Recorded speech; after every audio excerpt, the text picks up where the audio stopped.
Depuis plus de 600 ans, le rituel est immuable. Quand Lausanne s'endort, un gardien veille sur ses nuits. À l'origine, le guet avait une mission essentielle, surveiller les départs d'incendie pour alerter la population. Aujourd'hui, il est devenu inutile en pratique, mais demeure une institution respectée.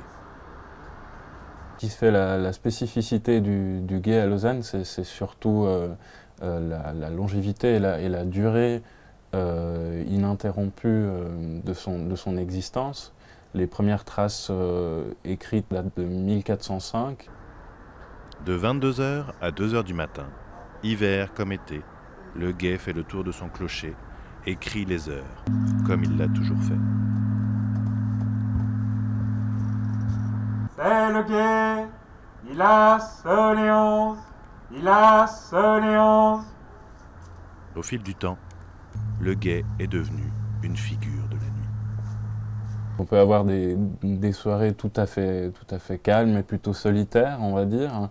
Et puis, d'autre part, aussi des soirées où les Lausannois, ou les personnes des environs, ou même parfois des touristes, ont la possibilité de visiter le guet. Pour la municipalité, maintenir cette tradition permet de faire vivre l'histoire de la ville.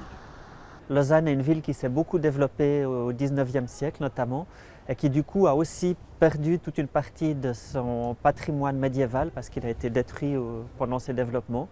Par contre, on est effectivement une des 7 villes en Europe qui ont conservé depuis le Moyen-Âge un guet qui annonce les heures et qui continue à exercer sa fonction aujourd'hui. Le guet, c'est un trait d'union entre le passé de Lausanne et son présent.